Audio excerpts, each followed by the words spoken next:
Hello everyone, আসসালামু আলাইকুম। কেমন আছেন সবাই? আশা করি ভালো আছেন। সবাই ভালো থাকেন, শুভকামনা সবার জন্য। আমি একটি রেসিপি তৈরি করব, সেটা হচ্ছে মজাদার রেসিপি। মরিচ ক্ষেতের ডাঁটা দিয়ে টমেটো দিয়ে, দেখেন এখানে কিন্তু আমি ডাঁটাগুলো সুন্দর করে বেছে ধুয়ে পাত্রে রেখেছি। পাশে কিন্তু টমেটো দিয়েছি, পেঁয়াজ কুচি করেও রেখেছি। আর ওই ডাঁটার অনুপাতে আমি মরিচের ফাঁকি, হলুদের ফাঁকি আর ধনিয়ার ফাঁকি দিয়েছি আর লবণ দিয়েছি। মরিচের ফাঁকিটা একেবারে কম দিয়েছি, কারণ কাঁচামরিচ দেব।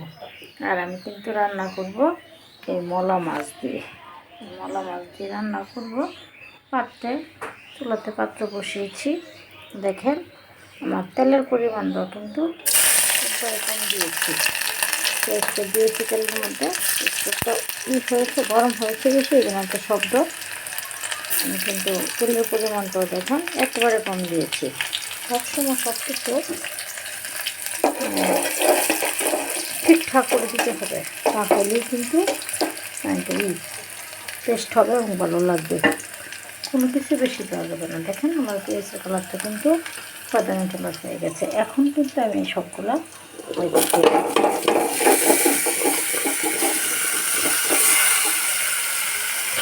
আমার সবগুলো দিয়ে দিলাম। টমেটো একটা দিয়ে দিচ্ছি, কারণ ডাটাতে বেশি সময় লাগে না। এটা হালকা একটু কষাবো, কষানো হওয়ার পরে আমার এই মাছগুলো দিব, একটু জল দিয়ে দিব। দেখেন আমার রেসিপিটা কিন্তু কষানো হয়ে গেছে। এখন কত সুন্দর হয়েছে। এভাবে কিন্তু আপনারা যে রেসিপিতে রান্না করবেন সেই রেসিপিতে কিন্তু এভাবে তেল তেল করে কষিয়ে তারপর কিন্তু জল দেবেন, তাহলেই কিন্তু রান্নার টেস্ট লাগবে। এখন আমি মাছ দিয়ে দেবো।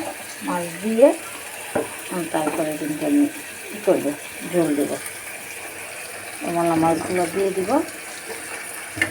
এটা হচ্ছে মলা মাছ অল্প, তাই আমি একটা মাছের পিস দিছি, 2 পিস আমার জন্য, আর মলা মাছগুলো ছেলের জন্য দিয়ে দিলাম। এখন আমি এটার মধ্যে জল দিয়ে দিব। তেল তেল ফেল কষানো হয়েছে, সেজন্য জল দিয়ে দেব। দেখেন এভাবে কষানো হওয়ার পরে কিন্তু জল দেবে। এখন আমার বেশি একটু জল লাগবেও না, কারণ এটা কিন্তু হাফ সিদ্ধ হয়ে গেছে। মাছগুলোও কিন্তু হাফ ভাজা হয়েছে।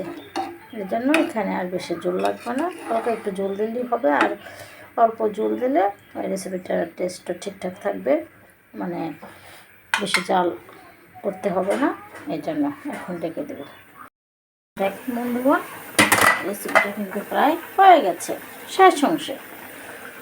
এখন আমি এটাকে লবণ দেখবো। দেখুন কালারটা কি সুন্দর হয়েছে, দারুণ। মলা মাছের ঝোল, মলা মাছ দিয়ে ডাঁটা দিয়ে টমেটো দিয়ে, দেখেন মরিচ ক্ষেতের ডাঁটা, মলা মাছের ঝোল। মলা মাছ কিন্তু অনেক স্বাস্থ্যের জন্য অনেক ভালো। আর আমি কিন্তু দেখেন মাথা ফেলাই নেই, মাথাটা হচ্ছে সবচেয়ে ভালো পছন্দের সবার জন্য। তো দেখেন এটা শেষ পর্যায়ে। এখন আমি লবণটা দেখে নিয়েছি, লবণটা ঠিকঠাক হয়েছে। এখন আমি এটাতে হালকা একটু উপকরণ দিব। দেখুন কাঁচামরিচ কুচি করে রেখে দিয়েছিলাম, ওই কাঁচামরিচ কুচিটা হালকা একটু দেবো, বেশি না, 5 গ্রাম এইটা দিয়ে দিলাম। এটুকুই হয়, বেশি লাগে না। এটা দিয়ে দিলাম। এখন আমি এটাকে ডেকে দিলে কাঁচামরিচের যে সেন্ট, ওইটা শুধু তরকারিতে যাবে, জাল যাবেই না। এখন ডেকে দিই।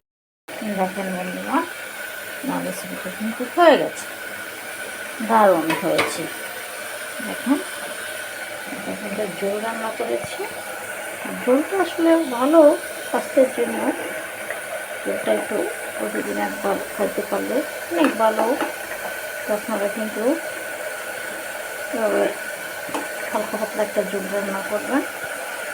এটা আসলে এটা কী করলাম, পাতাগুলো অনেক সুন্দর করে ছোটো করে ধুয়ে তারপরে একসাথে টমেটো দিয়ে তারপর এটা কষানো, সবচেয়ে বড় কথা হচ্ছে আপনারা কষাবেন, তেল তেল করে কষিয়ে তারপর জলটা দেবেন, আর শেষ অবশ্যই কাঁচামরিচ ধনিয়া পাতা কুচি দিয়ে দেবেন।